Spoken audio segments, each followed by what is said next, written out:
My name is Lily Hawthorne, and I am 27 years old.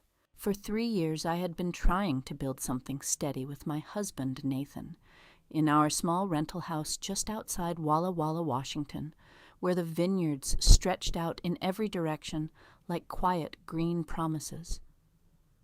I worked from home most days as a graphic designer for a tiny local winery, making social media posts and tasting room signs that tried to capture how peaceful life could feel out here.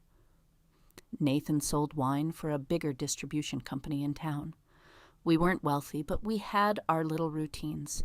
Sunday morning coffee on the back porch, him telling me about difficult clients, me showing him the new label concepts I was proud of. I thought we were okay. I really did. If you have ever felt that slow, sickening unraveling, when the person you trusted most starts making you question your own eyes and your own mind, then you already know the kind of quiet fear that began living in my chest last October. It started on a Tuesday afternoon when I decided to surprise him at the office with lunch. He had been working late a lot, coming home tired and short with me, and I kept telling myself it was just the busy season. I wanted to remind him that I was still here, still on his side. I picked up Thai food from the little place he liked and drove the 10 minutes into town. The receptionist let me back without calling ahead. I was smiling when I turned the corner toward his office. Through the glass wall of the small conference room, I saw him standing very close to Brooke Ellison, the coworker he had mentioned a few times in passing.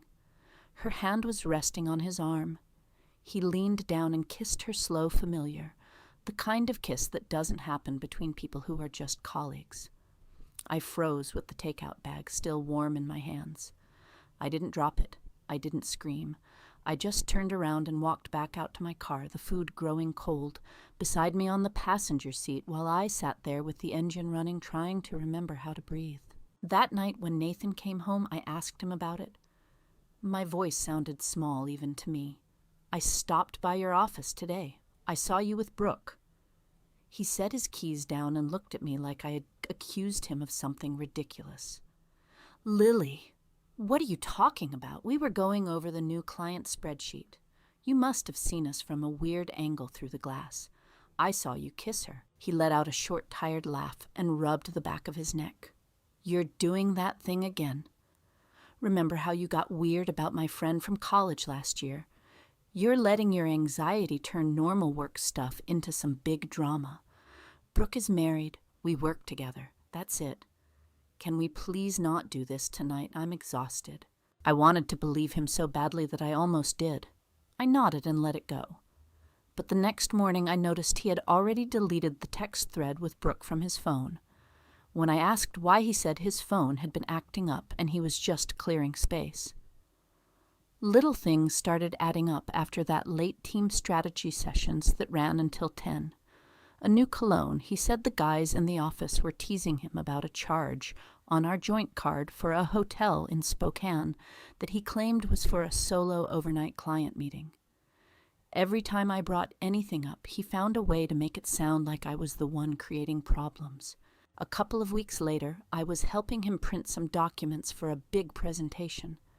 He had left his work laptop open on the kitchen table while he went to take a shower. A company-wide memo popped up in his email preview.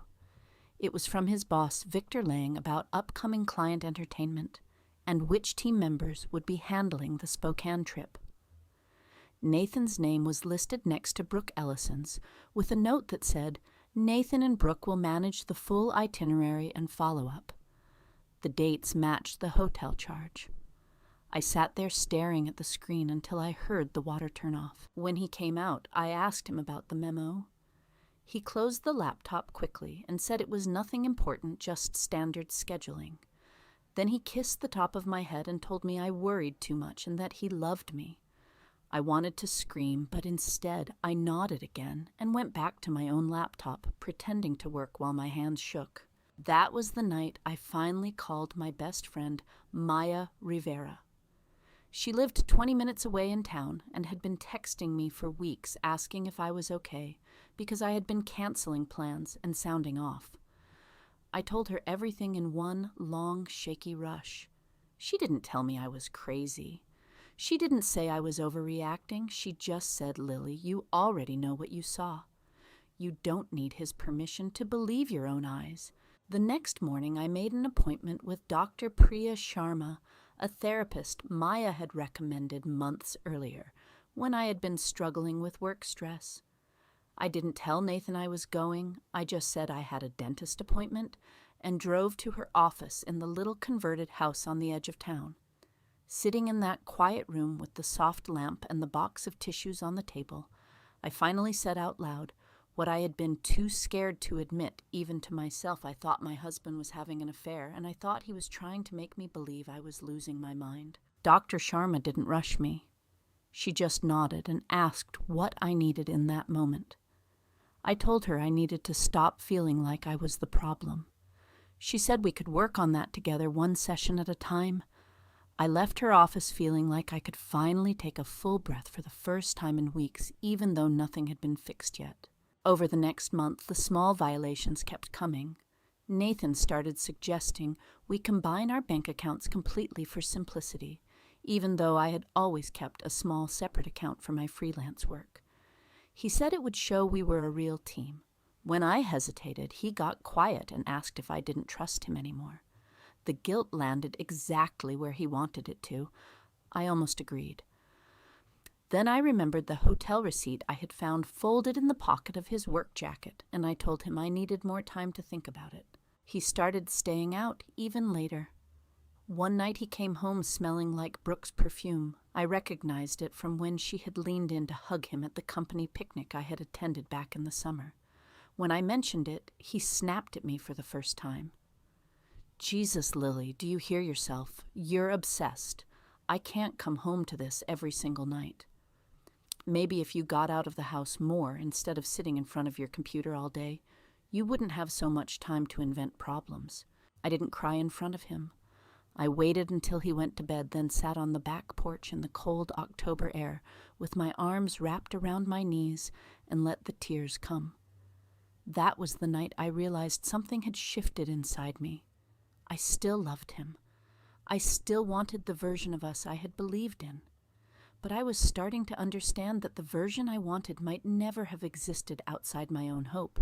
Maya came over the next weekend with coffee and pastries and sat with me at the kitchen table while Nathan was supposedly at a mandatory sales training. She didn't push me to leave. She just asked what I needed to feel safe enough to keep breathing. I told her I needed to know I wasn't crazy. She reached across the table and squeezed my hand. "You're not crazy, you're waking up." That afternoon, while Nathan was still gone, I opened his old laptop he rarely used anymore. He had left the password the same for years. I wasn't proud of it, but I was past pretending I could keep living in the dark. In his downloads folder, I found a saved email chain between him and Brooke. It wasn't explicit, but it was enough inside jokes references to that night in Spokane, plans to be careful around Lily for a while. I read it twice, then closed the laptop and went outside to sit on the porch steps until my hands stopped shaking. I didn't confront him again that night. I didn't yell or throw things. I just made dinner like usual and listened to him talk about his day, like nothing had changed. Inside, something had gone very quiet, not broken quiet, like the part of me that had been begging him to tell me the truth had finally stopped waiting. The next morning, I called Dr. Sharma and scheduled a second appointment. I also texted Maya and asked if I could come stay with her for a few days to clear my head. She replied in under a minute, "Come whenever you want." No questions asked. I didn't pack a bag yet. I didn't leave a note. I just drove to my therapy appointment and sat in Dr. Sharma's office and said the words I had been too afraid to say out loud until that moment. I think I need to leave him. But I don't know how to do it without losing everything I thought I was supposed to have. She looked at me with steady, kind eyes and said, "Sometimes the bravest thing you can do is stop waiting for someone else to become the person you need them to be." I left her office and sat in my car in the parking lot for a long time, watching the light change on the vineyards in the distance. I didn't have a plan yet. I didn't have answers. But for the first time in months, I didn't feel like I was the one who needed to be fixed.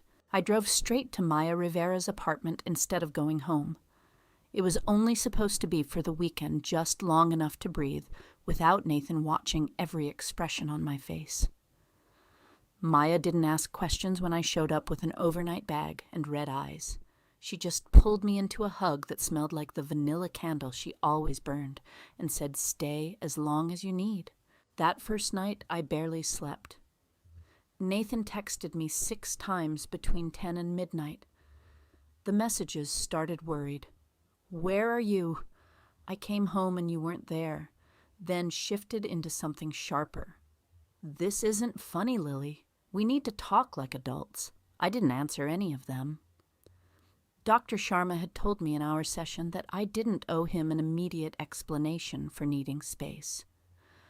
I kept repeating that to myself while I lay on Maya's pull-out couch, staring at the ceiling and listening to the old radiator click on and off. The next morning, Maya made coffee and sat across from me at her tiny kitchen table. Sunlight came through the window and caught on the wine glasses she had drying on the rack. She worked at one of the bigger tasting rooms in town and always brought home nice bottles she couldn't finish. She pushed a mug toward me and said, "You don't have to tell me everything if you're not ready, but you look like you've been holding your breath for months." I told her about the kiss I had seen through the glass, the hotel receipt, the deleted texts, the way Nathan made every question I asked sound like proof that I was unstable. Maya listened without interrupting. When I finished, she was quiet for a long moment. Then she said, "My cousin works in the same building as Nathan's company." She mentioned last month that people were talking about him and Brooke staying late a lot. I didn't say anything because I didn't want to plant anything in your head, but maybe it wasn't just in your head. That small confirmation from someone outside my marriage hit harder than I expected. I felt both relieved and sick at the same time. Maya reached across the table and squeezed my wrist. "You're allowed to protect yourself even if you still love him. Those 2 things can be true at once." I stayed through the weekend. Nathan kept calling. On Sunday afternoon, he showed up at Maya's door. I heard his voice in the hallway before Maya even opened it. He sounded calm on the surface, but there was an edge underneath that I recognized from every argument we had ever had when I tried to set any kind of boundary. "Lily, can we please talk? I've been worried sick. You can't just disappear like this." Maya looked at me. I nodded, even though my stomach was twisting. She let him in, but stayed in the kitchen close enough that I could call her if I needed to. Nathan stood in the middle of the small living room, with his hands in his jacket pockets like he was trying to look non-threatening. He looked tired. For a second, I almost felt sorry for him. "I know things have been off between us," he said. "I've been stressed at work. The numbers are down, and Victor has been riding everyone. Brooke and I have just been putting in extra hours to keep our jobs. That's all it is. I should have told you more, but I didn't want to worry you." I stayed on the couch, arms wrapped around a pillow. "I saw you kiss her." He closed his eyes like I was being difficult on purpose. It was a friendly thing. People hug and kiss on the cheek at work sometimes. You're making it into something it's not because you've been anxious. Remember how your mom always said you overthink everything? This feels like that. The mention of my mother landed exactly where he wanted it to. She had always been the one who told me I was too sensitive, too dramatic. Nathan knew that. He had heard the stories. Using it now felt like a low blow, but it still worked for a moment. I felt the old shame rise up in my throat. "I found the hotel receipt," I said quietly. "And the memo from Victor about you and Brooke handling the Spokane trip together. The dates match." For the first time, his expression flickered. He recovered fast. "I didn't want to tell you because I knew you'd spiral. Brooke's husband was supposed to come on that trip, but he couldn't. It was just work. You're reading things into normal business stuff because you don't trust me. Do you know how that feels? To come home every night to someone who looks at you like you're guilty of something." I didn't answer right away. The old version of me, the one who had spent 3 years trying to be the easy, low-maintenance wife, wanted to apologize. The version that had been sitting in Dr. Sharma's office 2 days earlier stayed quiet. Nathan took a step closer. "We've built a life here, Lily. the house, our routine's the way we talk about maybe trying for a baby next year. You're really going to throw all of that away because of some texts and a work trip. I love you. I chose you. But I can't keep walking on eggshells in my own home. The mention of a baby hit me like cold water. We had talked about it in vague someday terms, but he had never pushed before. Now it felt like a deadline he was placing in front of me to make leaving feel even more impossible. I need more time, I said. My voice sounded steadier than I felt. I'm going to stay here for a little while. He stared at me for a long second, then his face shifted into something almost pitying. You're really going to let your friend and some therapist you just met turn you against your own husband. That's what this is, isn't it?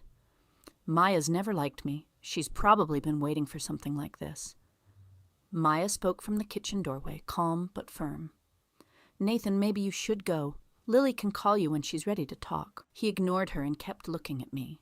If you walk away from this, you're walking away from everything we've worked for. I hope you understand that. I hope you can live with it. He left without slamming the door. The quiet click of it closing behind him felt louder than any shout would have. That night, I lay on Maya's couch again and cried until my chest hurt. Not because I missed him in that moment, but because I could still feel the part of me that wanted to believe him. The part that was terrified of being alone at 27, with a half-finished life and no clear map for what came next. Maya sat on the floor beside the couch and rubbed my back without saying anything. After a while, she said, You don't have to decide everything tonight. You just have to decide that you're allowed to take care of yourself. The next morning, I went to my second session with Dr. Priya Sharma. I told her about Nathan showing up about the baby comment, about how he had used my mother's old words against me. She listened the way she always did, patient, steady, never rushing to fix anything. He's making you responsible for his comfort, she said gently. That's a heavy thing to carry alone. I left her office and sat in my car for almost an hour, watching the light move across the vineyards in the distance. My phone buzzed with another text from Nathan. I didn't open it. Instead, I opened the banking app and looked at our joint account. There was enough in there for a few months of rent if I needed to start over somewhere small. The separate account I had kept for my freelance work had even less, but it was mine. No one else's name on it. I drove back to Maya's and told her I thought I needed to start separating some things. Not dramatically, just quietly. She nodded like it was the most normal thing in the world and offered to help me print statements and make a list of what I would need if I decided to leave for good. That evening, while Nathan was still at work, I went back to our little house on the outskirts of town. I moved carefully like I was visiting a place I used to live. I took my laptop, my important documents, a few changes of clothes, and the small box of things I had kept from before we got married. I didn't take the framed photos from the living room. I didn't take the dishes we had picked out together.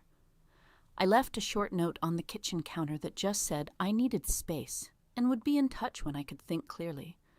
I didn't say where I was staying. As I was carrying the last bag to my car, Mrs. Evelyn Porter from next door waved from her porch. She was an older woman who had always been kind, bringing over extra tomatoes from her garden in the summer. She called out, "Everything all right, dear?" I forced a smile and said everything was fine. She didn't look convinced, but she didn't push. I got in my car and drove away before Nathan could come home and find me there. Back at Maya's, I sat on the couch with my bags around me and felt the weight of what I had just done settle in. It wasn't dramatic. There was no screaming match, no thrown objects, no final dramatic speech. It was just me choosing for the first time in a long time to stop waiting for him to become someone who wouldn't make me doubt my own reality. Nathan called again that night. I let it go to voicemail. The message he left was short. I don't know what you think you're doing, but this isn't how adults handle things. We have a lease, we have plans. You can't just run away because things got hard. I played it twice, then I deleted it. The next morning, I woke up to an email from Nathan's work account. It looked like it had been meant for someone else, but had been forwarded to our shared address by mistake. It was another internal memo from Victor Lang, this one, about year-end bonuses and which team members had gone above and beyond on client entertainment. Nathan's name was highlighted next to Brooke Ellison's again. There was a note about their effective partnership on the Spokane account. I stared at the screen until the words blurred. Then I closed the laptop, walked into Maya's kitchen, and asked if I could stay a little longer while I figured out what came next.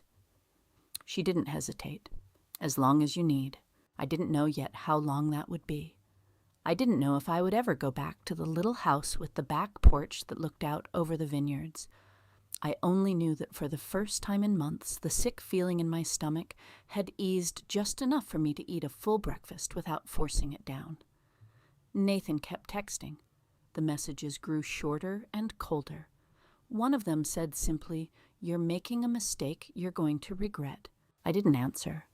I turned my phone face down on the table and went to sit on Maya's tiny balcony with a cup of coffee, watching the morning light move across the hills. Somewhere out there, my husband was probably sitting at his desk next to Brooke, both of them pretending nothing had changed. Somewhere else, the version of me that had spent 3 years trying to be small enough to keep the peace was finally starting to loosen her grip. I wasn't brave yet. I wasn't sure of anything except that I couldn't keep living in the space between what I saw and what he told me to believe.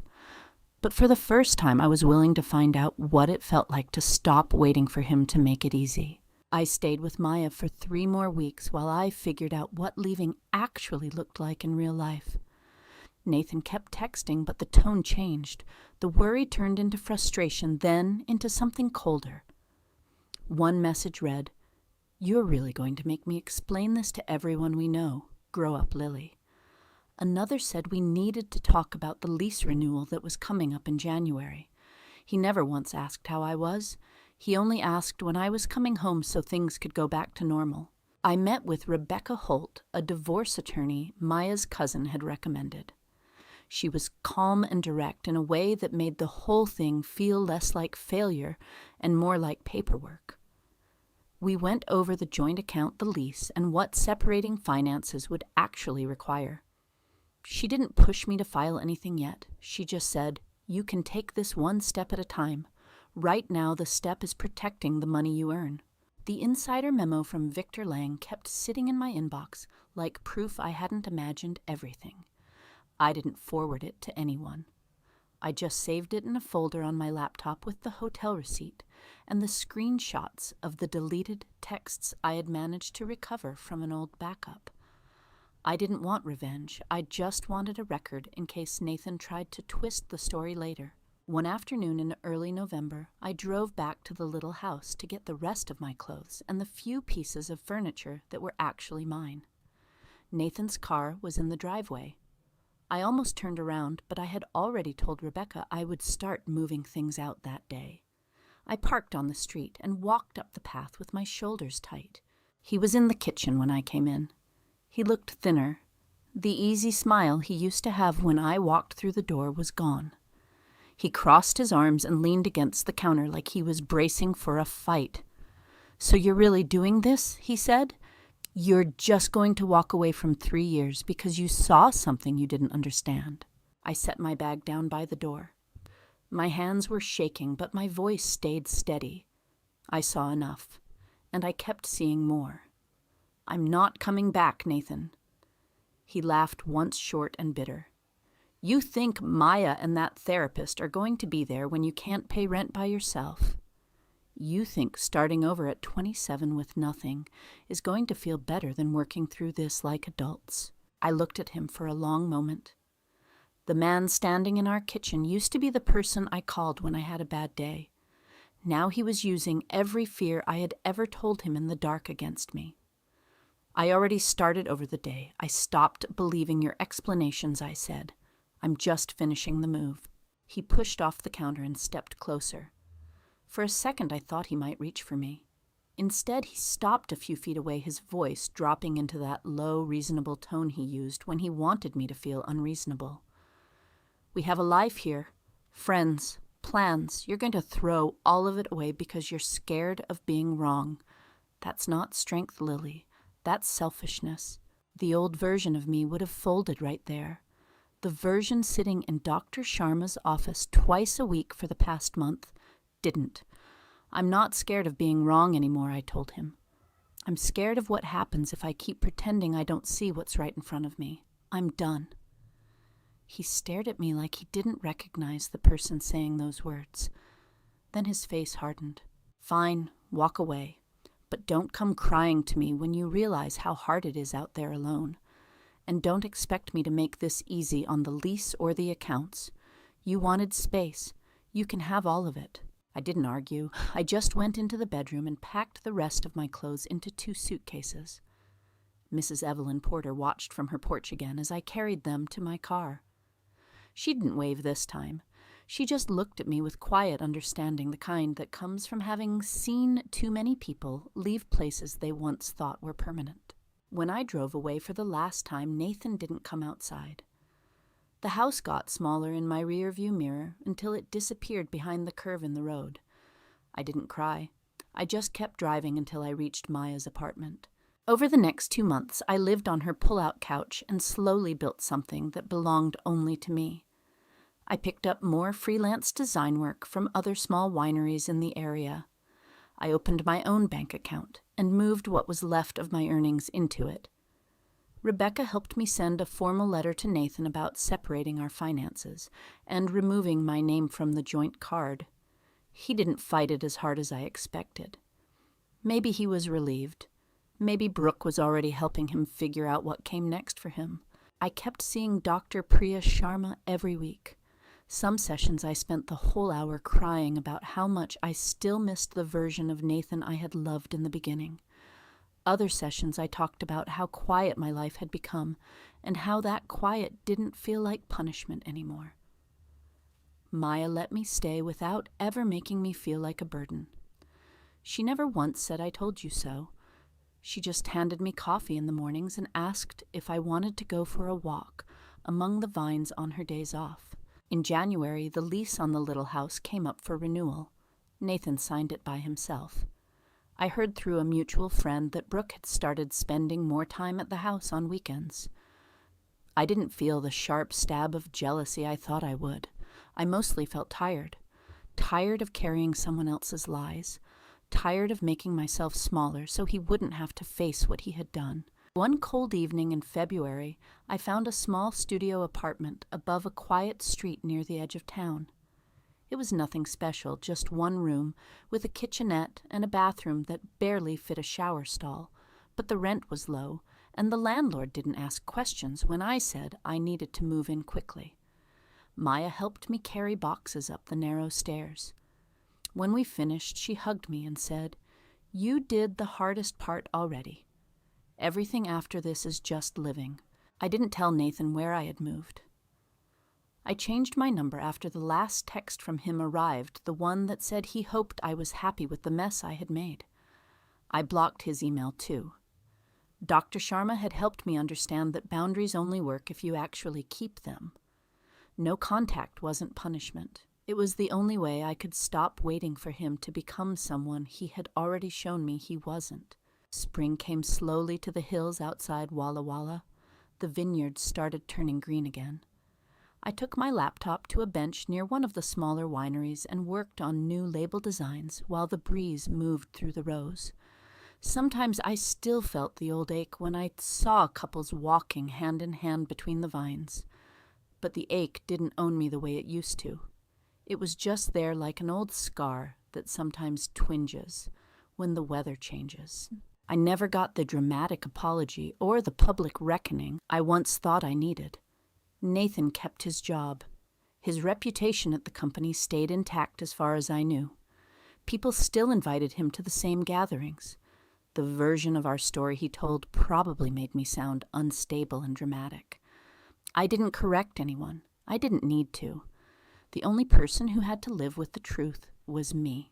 On a warm evening in late April, I sat on the tiny balcony of my studio with a glass of wine from a bottle Maya had brought over.